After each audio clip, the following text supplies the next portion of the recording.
There is an amazing quote which says that if you want to learn something, learn it from someone who is just older than you, a bit more experienced than you, because they have been through this similar situation and they can guide you more properly on the recent trends and steps that they took to conquer them.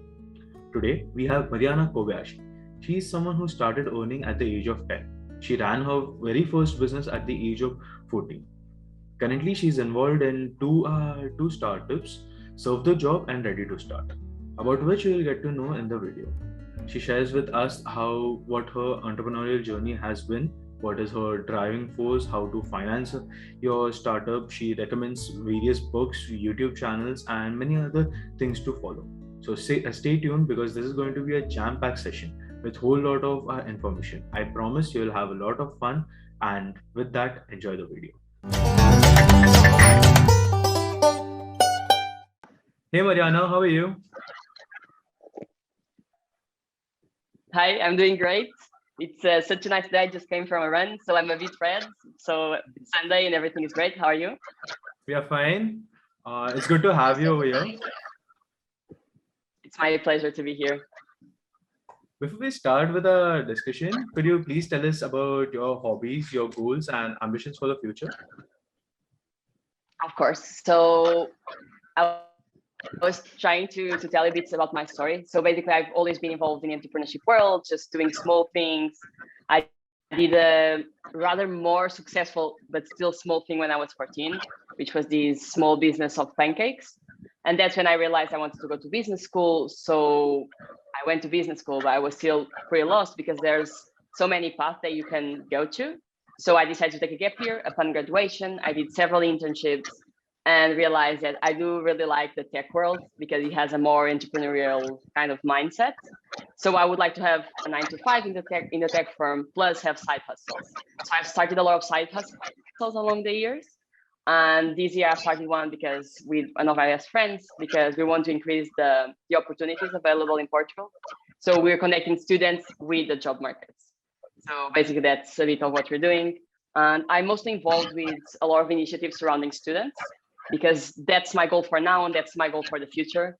Because I guess the thing I struggle with the most was not knowing where to go, which job do I want? There's so many things. So I now I figure it out, but it's my main pain point. So it's also the one I want to help people overcome. So I guess my goal for the future is to help more students and early professionals realize their dreams and get closer to their dream jobs and dream lives. I guess that would be it. So nice of you, because actually students are the one who face it all the time and they really don't know who to go to. So it's a very nice thing that you're doing. Yeah, so Mariana, thank you. Can I ask you one thing? As we have researched about you, so yeah, you come from various ethnicities, right? Yes. Yeah. So how the upbringing due to your diverse ethnicity shaped you as a person? Like, how do you perceive your life? Is there any change or something? That's a very interesting question, I'd say. Just a bit of an intro for who did not research me. Basically, each one of my grandparents is from a different place. So you have from my dad's side, my grandfather was Japanese and my grandmother was Portuguese. And then from my mom's side, there's like a mix of Guinean and Lebanon with my grandfather, grandmother. So then you combine all of these and you have me. But I guess one thing is the blood. And if you guys have blood from different places, you would realize this. Like, it's cool to say, oh, look, I have Japanese blood or I have X or Y or Z blood. But like in the end, it comes to which kind of education you had and if your family like lived in these places. So I would say the biggest influence I have is from Japan because my father is clearly very, how Japanese are with a lot of discipline, with a lot of rules, very kind and always trying to help other people. And then from my mom's side, clearly my family lived in Guinea-Bissau their entire lives. Then they came to Portugal. So you get this more of a community kind of environment. Everyone cares about each other and you're always up to date to what everyone is doing. So I guess this has shaped me a lot, both of these routes, because on one hand, clearly my dad gave me, okay, you can do whatever you want from your life, but your minimum requirements you have to fulfill. because this is a very like Japanese kind of mindset. It's like, if you want to become an engineer, you can. If you want to become a professional athlete, you can. But your goal now is to be a good student, so you got to be a good student. So you got to fill in the minimums, and then you can do whatever you want. So I've always been very disciplined in that terms, and always doing sports and everything. And then from my mom's side, it's just like the caring, you know. It's like you're not alone in the world. You can be your own person, and you clearly design your own path. But then you need to bring people along if you want to go faster and if you want to be happy. So I would say like our generation, like Generation Z and millennials and all that, we are very obsessed with like finding our purpose and happiness. And the thing I take from the African roots of my family is that happiness is not in anything that you can find outside. Happiness is in you and in sharing with the others. So I try to apply all these principles like in my everyday life. That's so nice. So it So is good like, to see. Yeah. Yeah. so it's like you have the discipline, you have the freedom to do anything, but you have the discipline to pursue it and end it, go towards the end as well. So that is really nice. Let's start with the main topic of discussion. Could you speak about your side hustles and your two new ventures, Serve the Job and Ready to Start? Yes, of course. So I was telling you a little bit about Search the Job before. So this project I started with one of my best friends in the light of the pandemic. So we started it in January this year, just designing. We were stepping into a pre-acceleration program, and it started as like a mentorship kind of side hustle. We wanted to connect students with mentors so that they can have some guidance. But then we realized there are already a lot of services like that. So we wanted to expand and do like student internships, which is something that doesn't exist in Portugal, because people are just focused in having good grades, thinking that will give you a job and that's it.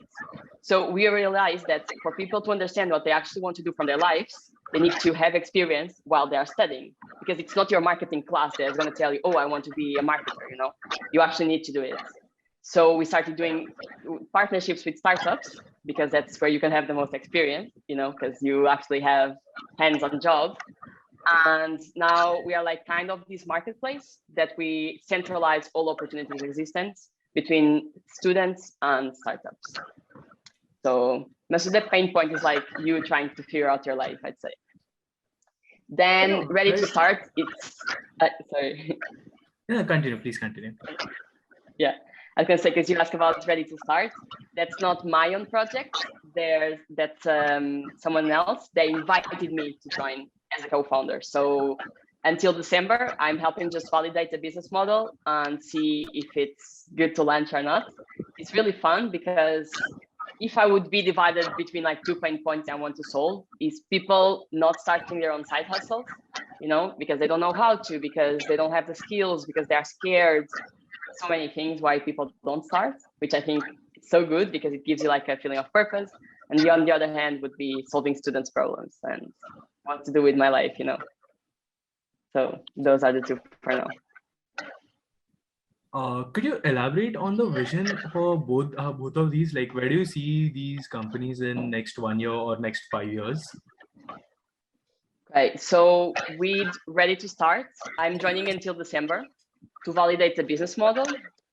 But I hope that it launches, because I think it's a really good idea to give like this it's a startup that sells turnkey business, you know, ready to launch businesses. So you have the toolkit, you have everything that you need to launch your own business.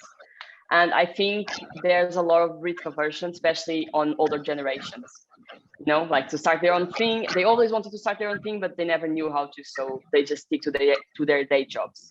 So I hope if we get to validate the idea, then these launches, and then it becomes also sort of like a marketplace slash like career consulting firm that people can work on them and they can find their own purpose. So I really hope it launches. Related to Serve the Job, I think we're kind of like pivoting right now over again. So we are doing this like centralizing up until the end of the year as well. And then we think that we cannot have a very, very big impact if we just continue doing this, because in the end, we're just a marketplace. So what I think will happen, and clearly this is under discussion, so I cannot tell you, oh, this is happening or this. But I think we're going to pivot, and either we're going to stop this project and start a new one, or we're going to take a different route and just merge with another company to centralize opportunities in a different place. I guess that was it. Because, you know, there's like bigger dreams, let's say.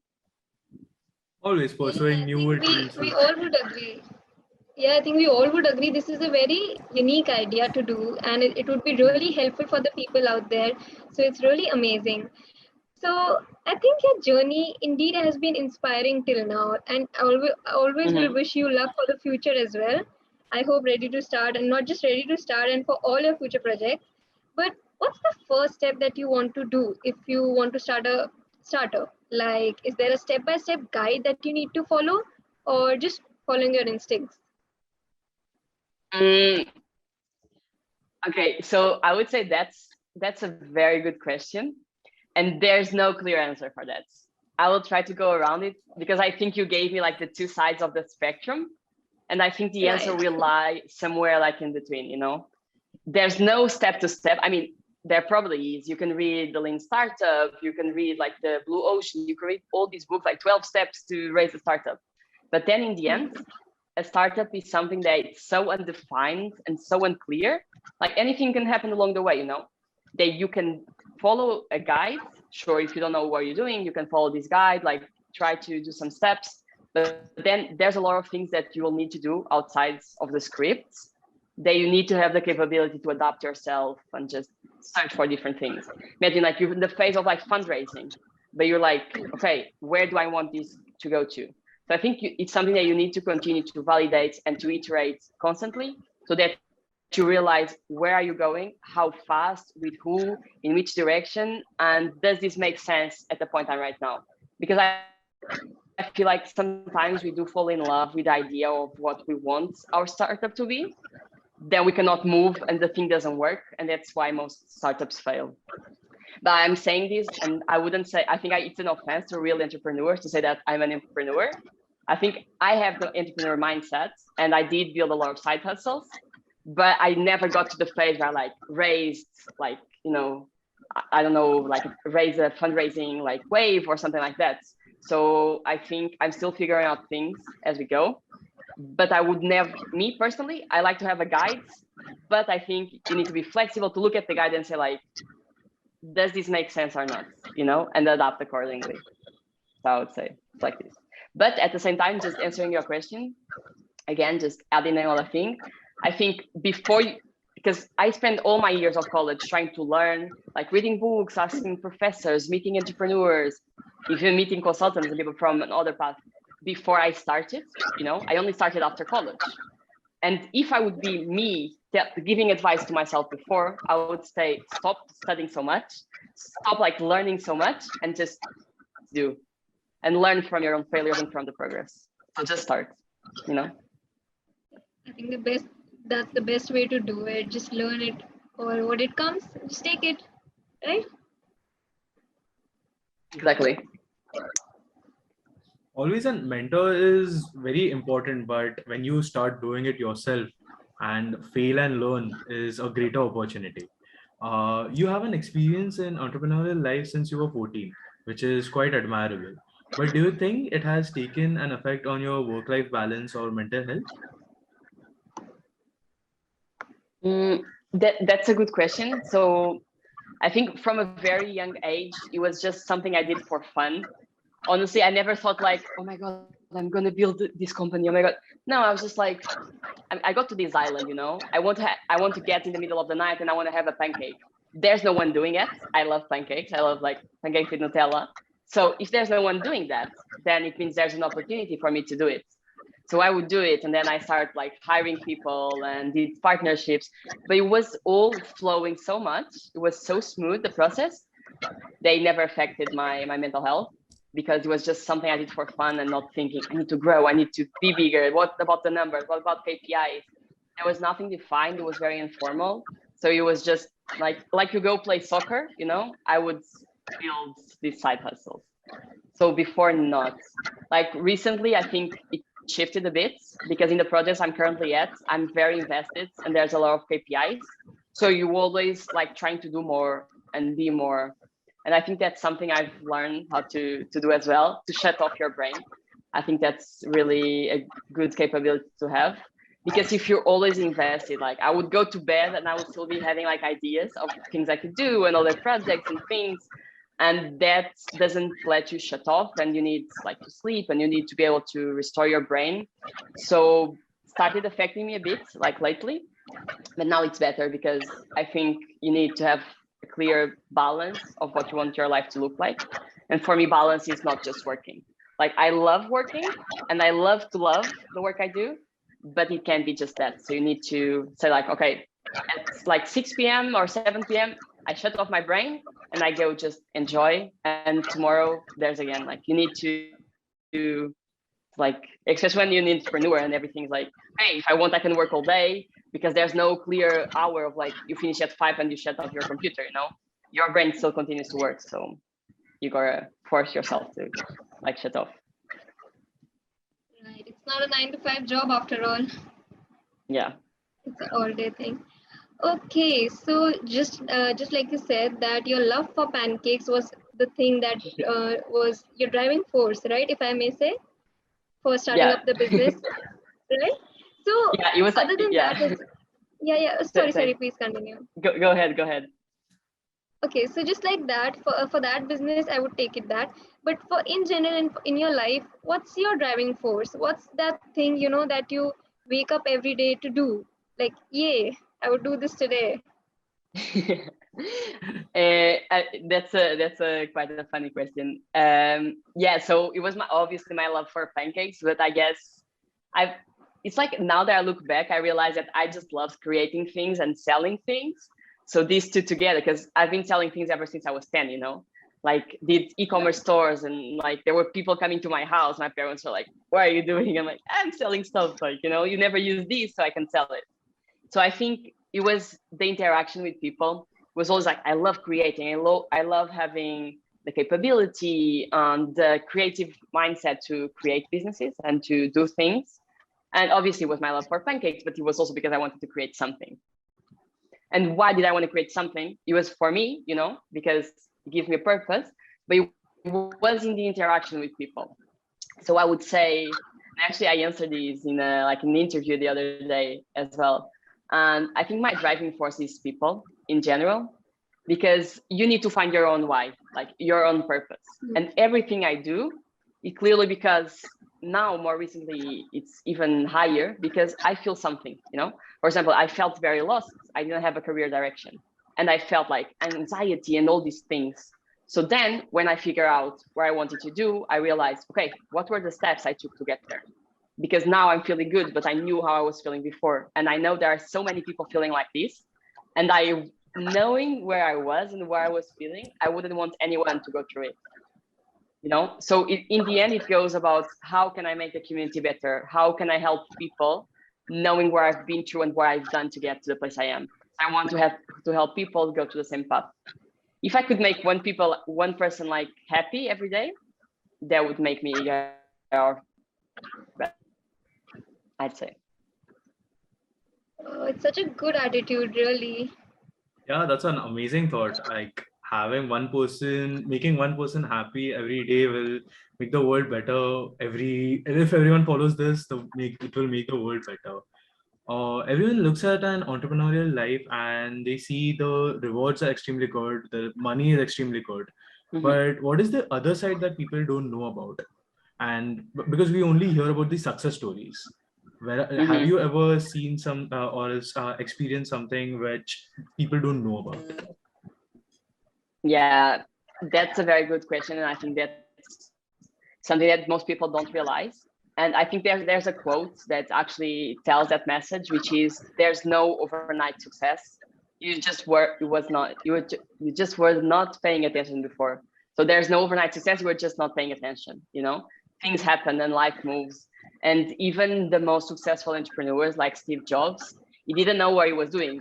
Like quotes, you know, if you ask him, he was like, I was just playing around, and then, you know, what was born, like Apple was born. So even they say that, like, things just happen, and sometimes you don't expect things to be as big as they will be.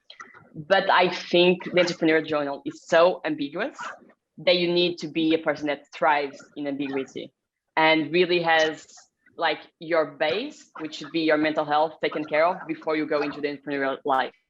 Like right now, I'm in a good place, but what I'm currently doing, I probably would have been doing like 3 years ago when I was still like figuring out things and was still like dealing with my own mental health, because it's something that you need to like fight for every day, and you need to like search for a lot of people and go and do partnerships, and your co-founder is so important, and relationships with your co-founder. Like you need to be there for them, and you need to know how to communicate. So I think the biggest struggles come from the relationship with yourself. If things don't go as how you think they would be, and to like search for different directions, and also to know when to stop, when to pivot, when to go faster, and to, I think emotional intelligence is a big thing, because if you don't have it, then things can go very well, but can also go very wrong. And I know a lot of people that don't succeed, are not capable of pivoting when they should. They struggle a lot, you know, because then you don't want to go to 9 to 5, you don't know what you're doing. And if you don't have like someone supporting you, it can be a very lonely path. Yeah. That's You said right. that That's so true. you said that having a co-founder is very important. One more thing I wanted to add, that the trust between the co-founders is also an important part. One quote was from, I guess, from one show, I don't remember. Trust is a two-way street. So similarly, Mhm. support is a two-way street. Yeah, exactly. Because I think if I would say tell anyone to like develop a skill, it would be your emotional intelligence. And I think you do this by being more empathetic, helping more people, going to like minority communities and everything like that. And then in the end, you should know how to listen, you know? A conversation is not like I tell you something, you hear because you know what you're gonna answer. You should listen and be able to adapt yourself to the other person. Like if someone tells me, like someone screams with me, imagine.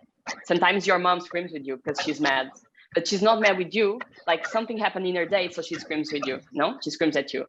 And you like, if you have the emotional intelligence, you go like, okay, this was not because of me, this is because she's not okay. So instead of you screaming back, you go and you're like, okay, what's happening? How can I help you? How can I make your day happy? And I think in the end, you both need to have these. And if you've seen like Y Combinator, they have like startup school and everything. And they have one chapter, which is how to find the perfect co-founder and what are the perfect characteristics, like perfect in between quotes, of a co-founder that will give you what you need. And the main thing that it says is like, don't go into a project with someone you don't know very well and you don't trust. And imagine how would be a stressful situation with that person. So for example, my co-founder, I'm like stressed because things are not working out. It's good to have him there and say like, hey, I'm not being able to deal with this. And you need someone that releases the stress from you, you know, not someone that makes you more stressed. So I think there's like red flags there.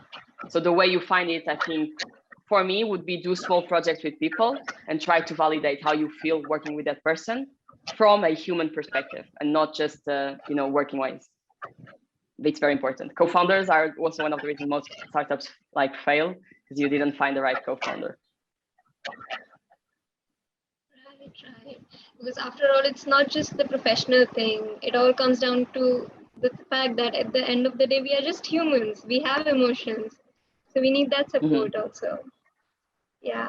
So, okay. So for all the people who will be watching this and ourselves are mostly students and young adults, you know, full of spirit. So if a student wants to begin his or her startup journey, like say tomorrow, so what should they do? How can they start? I think this is quite a lot of information to take in one video. We'll come out with our second video very soon. Till the time, go and check out Mariana's YouTube channel. It will be linked in the description below. Thank you for watching.